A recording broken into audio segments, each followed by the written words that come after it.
from a car crash and it shine like a pile of diamonds. Engine oil and antifreeze, transmission fluid mix. It sprayed across some puddle, throwing colors in a sling. You seen the sea forever, that's where you wanna go. Miles and miles of nothing down that Oklahoma road. Earl, are you going fishing? Earl, what are you going to do today? Sit around and watch soap operas again? You gotta wait till time comes.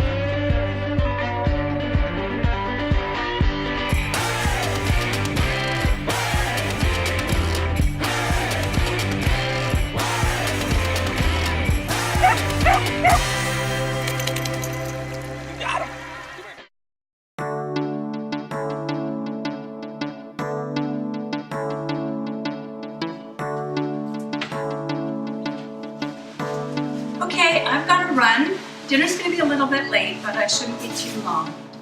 Take care of the house, guys.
You dogs have been very bad.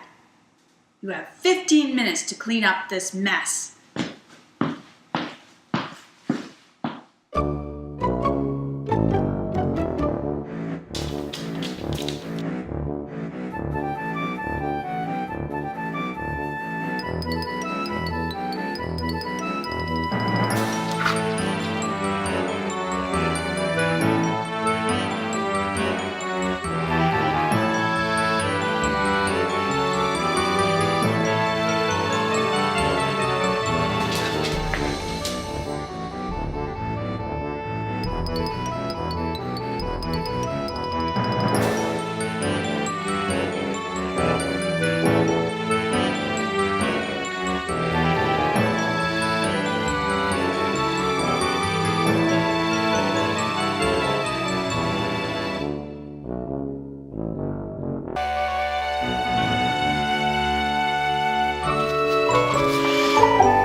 Nice job cleaning up, you guys.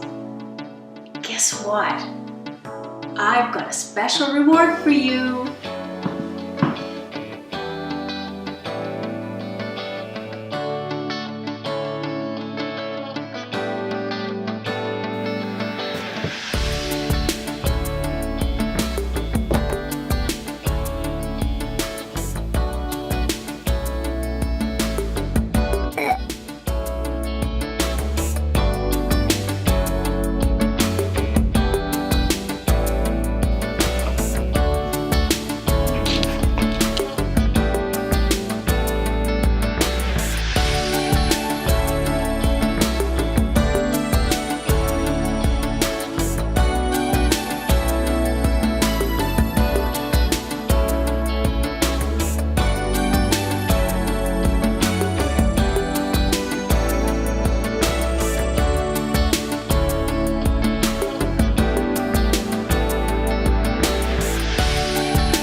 I overheard someone talking about their problems the other day. I had the worst day ever, they said. First, there was nowhere to park at Whole Foods, and everyone was acting all aggro, so I had to walk like 2 blocks in the rain, and my shoes got soaked. Then my stupid salad was like $12. Then I was in such a rush to get to yoga, I forgot my mat. I had to use some nasty loner mat, and it smelled like balls. I don't know what the big deal is. I love the way balls smell.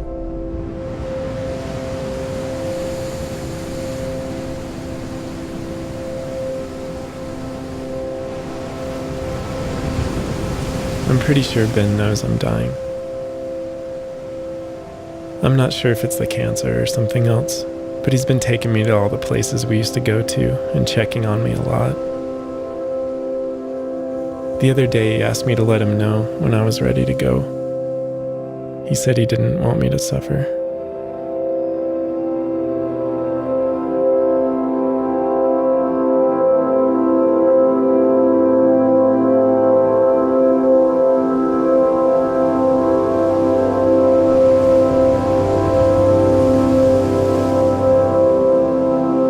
Growing up with Ben was pretty great. He made pictures for a living and didn't feel as comfortable in the city, so we traveled around a lot. He's what his hippie friends call a free spirit or something. We camped a lot. I'd pretend I was a giant stinky butterfly.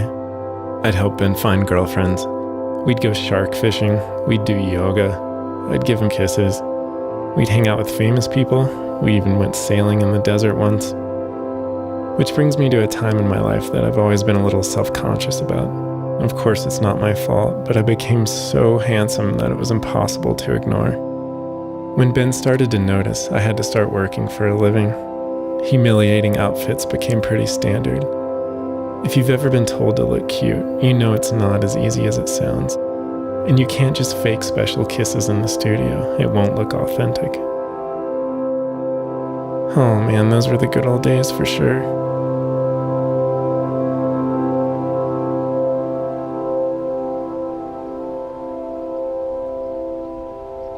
I think most people would have left their old dog at home, but Ben insisted on taking me to all our favorite spots one more time. I think he feels like he can't leave my side right now. This one time, about 10 years ago, we were camping at Joshua Tree, and Ben stood up by the campfire and just passed out, and he started bleeding. Things changed a lot after that. When I licked him, I could taste the chemicals they were putting in him to kill the cancer, but it just seemed like they were killing him too.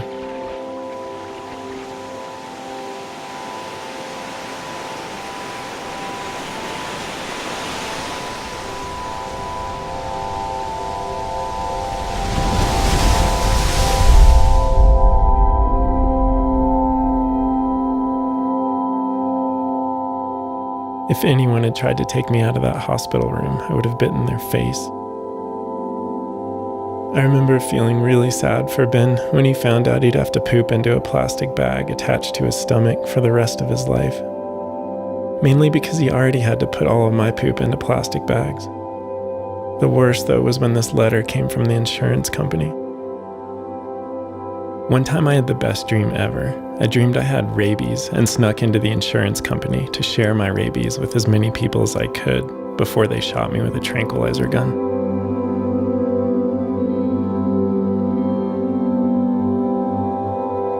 I don't know what I would have done without Ben. I'm so glad his cancer went away. I'd be so scared right now if I was going through this without him.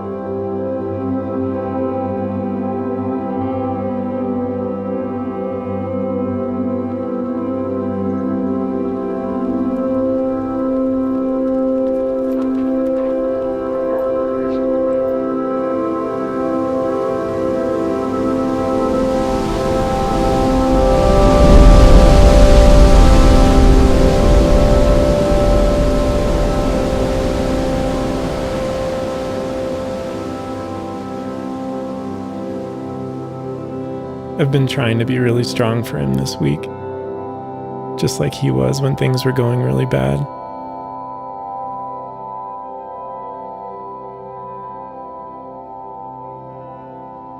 My last night was really peaceful. I wasn't hungry anymore, so I let Ben know it was time, and he let me sleep on his chest all night.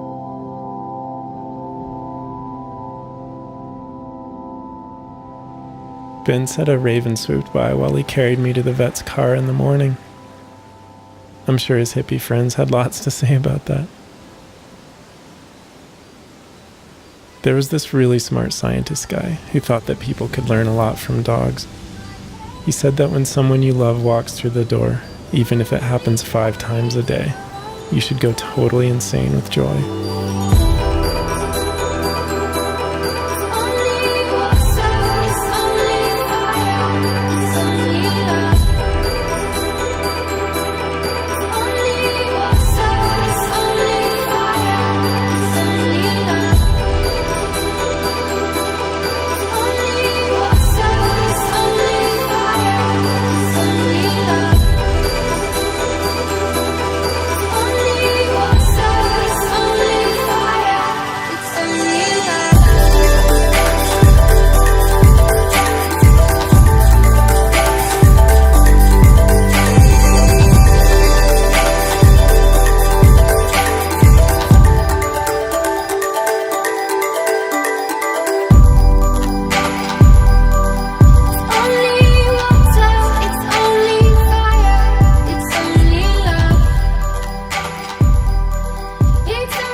Hey!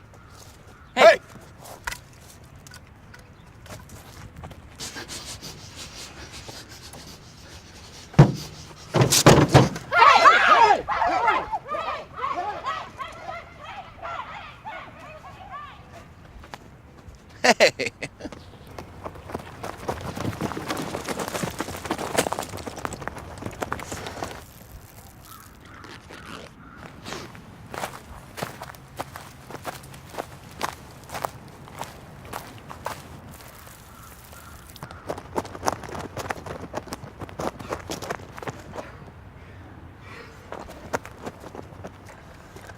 Hey. Hey, hey.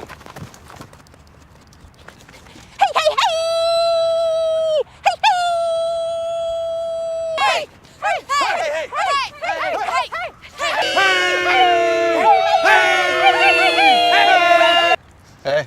Hey. Hey. Hey.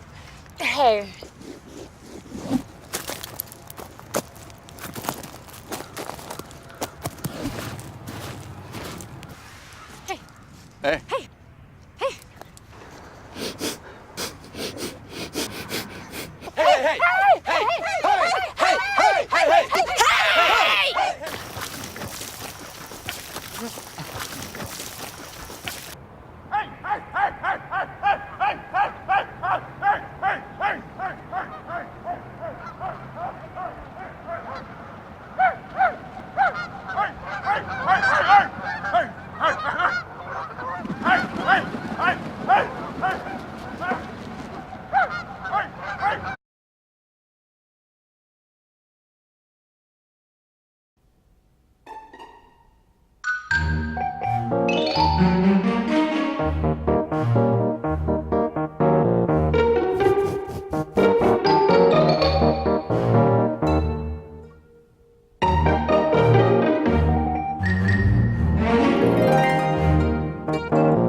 We're in a box canyon at almost 9,000 feet.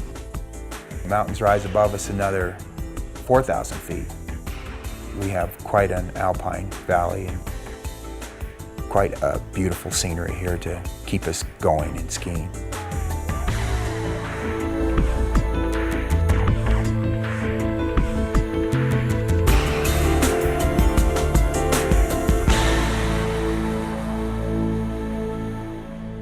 Because we're at 12,000 feet, we're controlling slopes on a daily basis. The idea of us going out there is to make it safe, to make sure that if someone goes out on a slope on a stormy day, that slope is stable and they're going to have a good time. We're responsible for those people when they show up at Telluride to use the mountain. The minute they get on the lift, we're responsible for their safety. We mark hazards constantly. We go out and make sure that these obstacles are safe from a skiing standpoint, and if they aren't, we'll mark them and close them. We all carry a transceiver. When we are working an avalanche, we have a pulse, a beat in our transceiver that we can find each other if we're caught in a slide. And I better have this. We use an avalanche dog to find people that are buried that might not have a transceiver or might not have a body part sticking out of the snow. An avalanche dog uses its nose. They have X-ray scent, and that nose is a valuable tool. You can picture the two of us showing up at an avalanche scene. When I start this dog goes crazy, and this dog is immediately at work. She's not thinking about whether she's in a safe spot or I'm in a safe spot. She's got one job, and that's for her to find somebody buried in the snow. It's amazing to think about. In 26 years, we've had 15 dogs on the patrol. And when I think back of all these dogs that when they were puppies, what we went through. Bajuco ate a $20 bill at a morning meeting one time. The dogs disappearing up to the restaurants, the cut paws, the 10-foot game where you tried to reel them in, but they'd stay 10 feet away. After 13 dogs, we've really raised the bar. After you go through a dog or two, you've really cut down the time that it takes to get these dogs to do what you need them to do. Every one of the dogs on patrol has really, from day one, shown that they need to be rescue workers.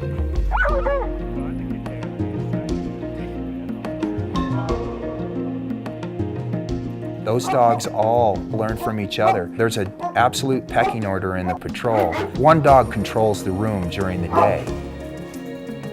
When they're puppies, they get to watch a drill go down. They learn like we do. We all knew we wanted a dog, but we weren't sure quite when we were going to get one because we had lost one and we didn't want to replace her, but we were pretty anxious to get a dog. It's a family decision, and unless Gary was ready, we weren't going to get a dog. We wanted to go up and look at some puppies that were advertised in the newspaper. We're looking for a dog that we could carry. There was a little one, and Gary said, "There's the little runt over there." My need was the runt of the litter, and I wanted a female. I don't want to replace the two dogs that I had, but I want something that reminds me of the two dogs I had. Boy, I did not expect to find a dog the first time I had prepared my kids and Kim that, listen, we're just going to look. That's when I knew I was hooked because they looked at me and just smiled to each other, and it's like, okay. Ever since then, we've had that feeling of having a dog back in the house and a new puppy. You don't know that you're missing it until you get another dog. Everything we do is with Bee. She's an intricate part of our family. Uh-oh, is she?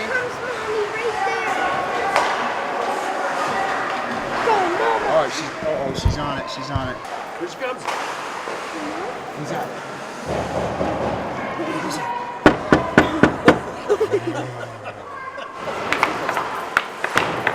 Maddie, do some stick handling and try to keep it away from her.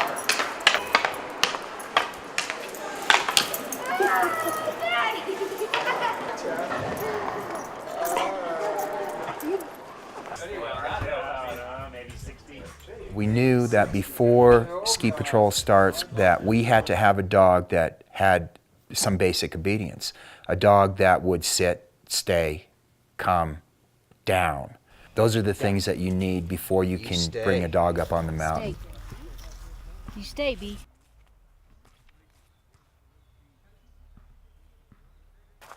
There's a trust level that you're starting to establish with the dog that, listen, I'm going to ask you to do something. It's not crazy. You're not going to get hurt. It may seem silly, but I want you to do it, and I want you to know that I want you to do it. When you're working with ski patrol and all the patrollers, you have to get her to really know her job and to be able to work with anyone. So those are your obstacles right there. The Tug Toy is a shirt that I've been wearing for 3 or 4 days. It's got a lot of scent on it. It smells like me. I've got this new puppy. I'm Puppy's dad, Kim's Puppy's mom. We have this toy that when we go outside, this toy excites that puppy. We're keying her into a new set of thoughts that, hey, they've got that Tug Toy. Oh boy, we're gonna go bury it. We're gonna go hide it. Good girl. Yes. Good dog. Good girl. Good dog. So now the puppy's looking for Kim and looking for this Tug Toy. That's the basics of hide and seek. I'm going to hide something you really like, B. That's Kim. That's Matthew. Something that she needs. And I'm going to make it so you can see where they're going first. And you can go find them. All right, you guys go find a good spot, okay? I was curious those first couple times, you know, when will she use her nose? Is she just going to depend on her eyes to find this, or is she going to use her nose? And sure enough, she put her nose down, and she did. She followed the scent trail. By having this dog find a toy, tug on the toy, healing, all these little things we're going to put to use as soon as we get on the mountain. When we're going out into avalanche country, if the dog is not under control, the dog can die. And that's the reality of it. The dog has to think like a patroller. We have to train that dog to jump on the chairlift. It takes all the different transportation systems that we use to get up on the mountain to basically climb 3,000, 4,000 feet. I'm going to ask her to jump on a lot of different things. If I make something a little challenging for her and she knows she can do it, we'll have the trust between each other and she'll get it done. Good girl, B. I think she appreciates the gravity gain here, knowing that she's going to go up, and if she's riding the chair up, she's going to get to run down. Okay. All right, let's go to high camp, B. Come on. Let's go to high camp. Every day's different. They have to learn to run alongside a skier. They need to learn how to run down a steep hill. They need to learn how to ride in the dog sled.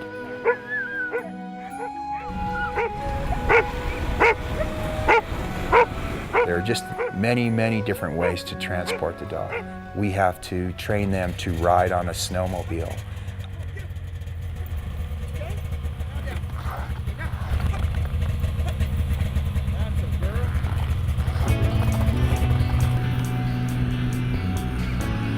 It's not an easy thing. Snow machines aren't designed for dogs. What do you think, B? Was that fun? It's a unique situation for an avalanche dog. Anytime that dogs are close to skis, they're very susceptible to getting their paws cut. A dog can blow its shoulder out if a handler runs this dog too hard. We're not just turning this dog into a machine. This dog is a valued employee, and we need this dog. You'd wonder, why do you need to carry the dog? Well, the snow's not soft every day, and the dog depends on the handler to get him to work and back from work. All these different things that we use to get them around are going to keep them working longer and safer. By being careful with them, we can give them a good career. Load up. Load him up. Come on. She's looking for Kim. Come on. Get him. Right in.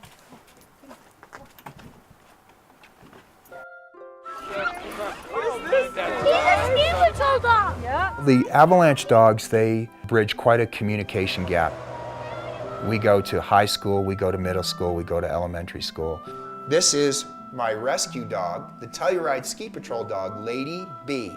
She's 7 months old. Good morning, B. Okay, she's listening too, okay? This is her first ski PE talk. She was doing very well sitting beside me on the stage, but she did spot her older brother, Matthew. She kind of broke out of her stay and jumped off the stage, unexpectedly, but to be expected. By bringing this avalanche dog to school to talk about mountain safety, avalanches, or avalanche dogs, I've got those kids. I've got them all not looking at me, but looking at that dog. 1, 2, 3. Let's be safe! All right, thanks for coming, you guys. It just helps to have this dog. By being with us, she's helping get the message out. Everything is training. Every single thing I do with B is training. Everything that I can possibly teach her now is going to help us become a better rescue team. She's a retriever. She can go in the deep snow. It's all based on her having fun at it. The more fun it is, the happier she's going to be and the quicker she's going to be to work on the rescue. So it's a game. Everything's a game. I've learned a lot. I'm a better handler. I kind of understand these dogs now. I talk to them a little bit, and they talk back to me. These dogs are smart. Search them out!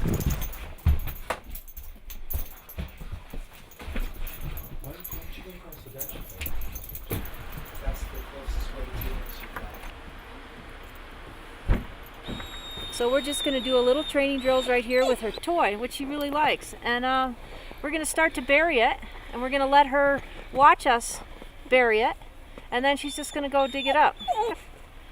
And we're going to get her excited about that.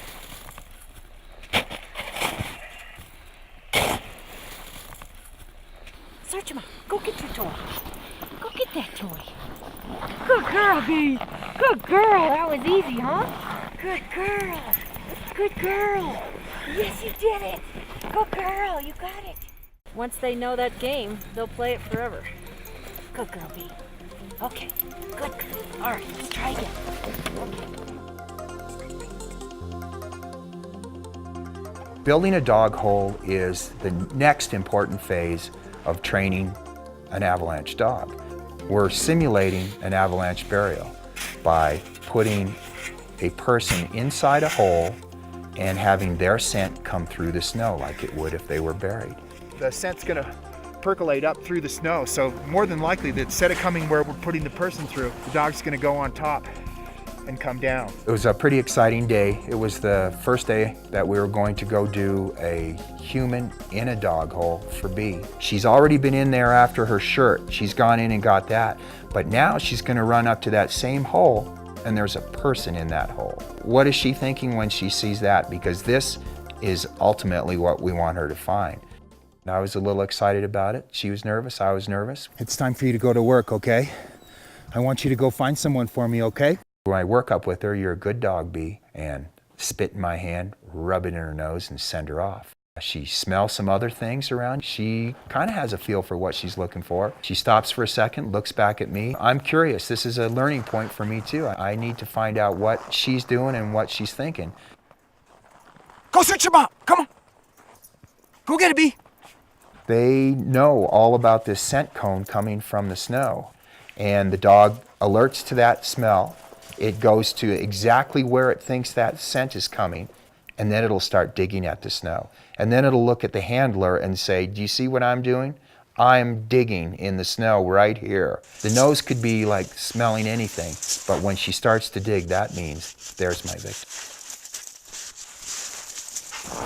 Isn't that crazy? She knows the game. That's so funny. Why she knows it at 7.5 months, I don't know, but she knows that game. Good girl, B. She did well. I was pretty proud of her. Good girl. Wow. Huh? Huh? Whoa. Whoa.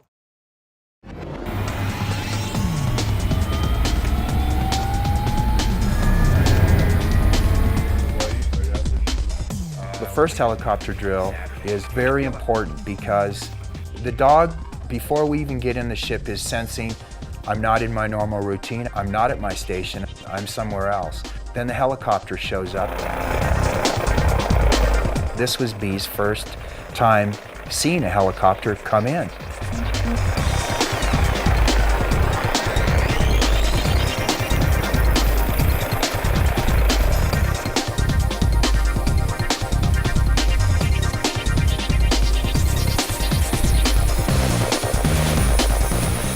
It's a great chance to expose the animal to a helicopter, loading a helicopter.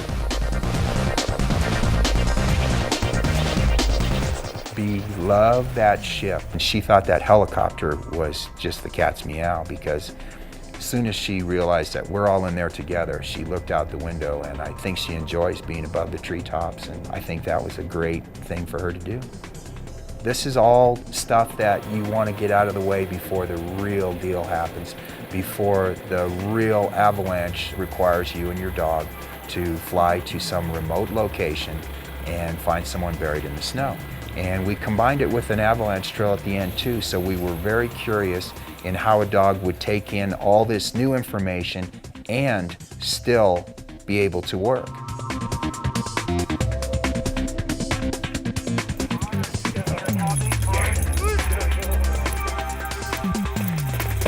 That's an excited dog, isn't it?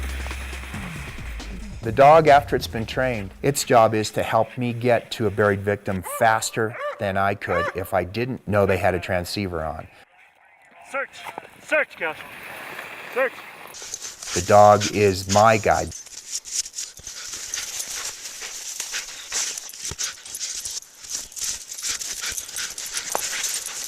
Good.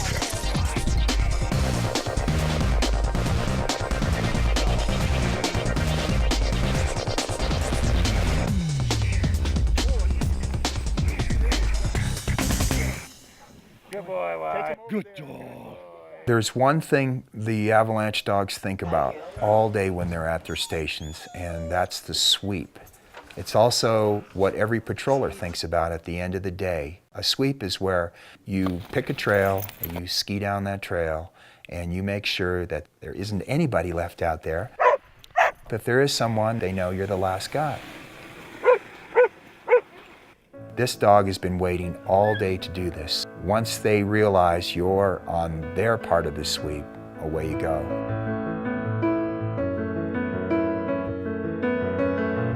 It's wonderful. It's quiet. It's very natural. They just want to please us. They want to run beside us. They want to jump from mogul to mogul, even though you don't like it. They know they're going to be picked up in certain places. They know that they are on their way down, and also they know that dinner awaits them.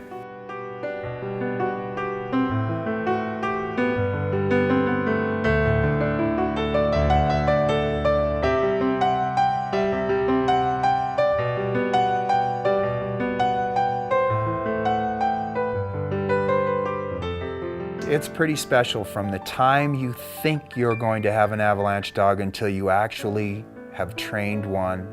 It's a grand dog life. I know when I walk to work in the morning, Bee has her harness on, and we see these other dogs that I'm sure are going, where is that dog going? And the dogs carry a type of grin. Guess what I'm doing today? I'm going to ride a lift. I'm going to ride a helicopter. I might go on a search. It's wonderful. They have a family of 70 people on the Telluride Ski Patrol that support this dog, need this dog, and like anything else, when you feel that you're needed, you feel important. So these dogs convey that when they're on the mountain. Look at me.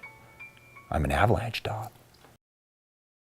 Old Yeller was a mongrel, an ugly lop-eared mongrel, fancy-free without a family tree. But she could up and do it and prove there's nothing to it, and that's how a good dog should be.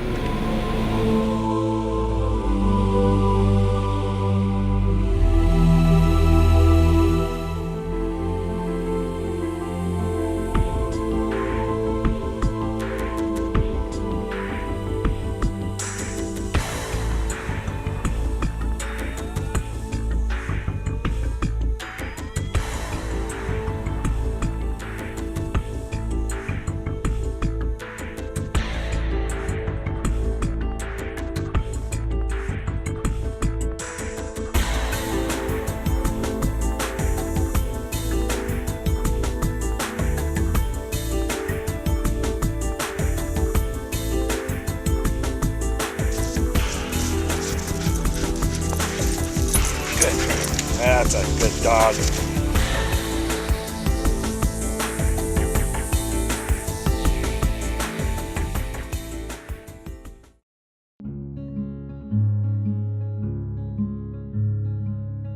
Walter came into our lives 2 days after Thanksgiving, about 3 years ago. I got a call from our daughter, Chandra.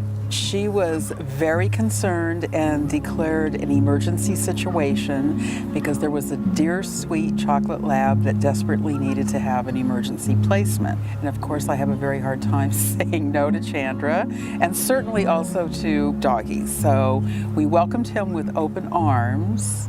And then when we opened the door and saw him, we were really shocked. Here was this, there's no way to describe him just except for a complete hot mess of issues and love.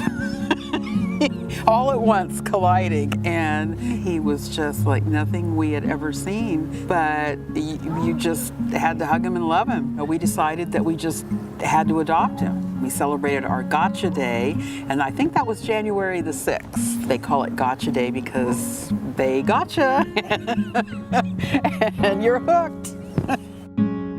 So we celebrate every year on January the 6th, Walter's Gotcha Day with a party.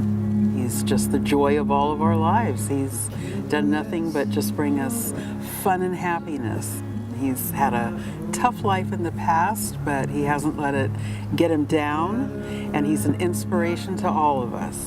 What's really impressive about Walter is regardless of what his past life was or what issues he's had to overcome, it's like nothing fazed him. He was ready to give and receive love from the very minute we met him, and that's the honest truth.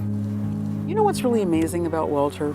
Every day I see him do something different. And even though he's 10, it's almost like he's been given a second chance and he's discovering life new. And that really inspires me. He just brings joy into our life and, just reminds us that, there's good. There's good in everything and everyone, and you just have to hang in there and things work out. I think I have a crush.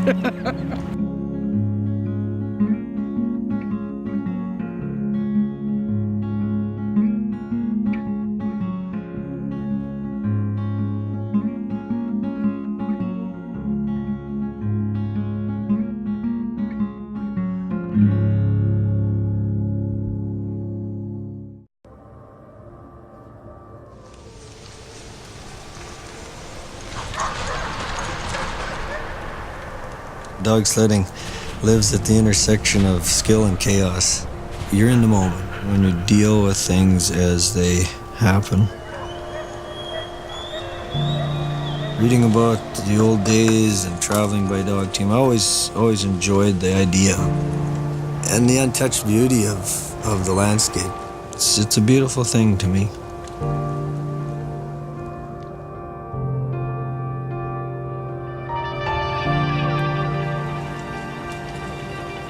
I think dogs somehow realize they have a purpose when they do stuff like this, You want to take advantage of that trust and you don't want to break that trust, but you can never force a dog to do what they do.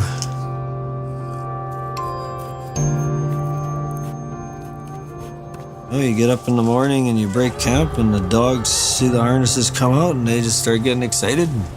There's something about their enthusiasm and their energy that just lifts your spirits, eh? We got 43 dogs. People are always amazed that I can keep track of that many dogs and their names, but every one of them has a different personality. There's lots of good memories behind each one of those names, It might sound like too religious, but I think God put us here to look after the animals, care for them, and these dogs definitely help me, so why wouldn't I appreciate them, I was born and raised here, and I couldn't find a good enough reason to want to move away from here, because this is what I love to do.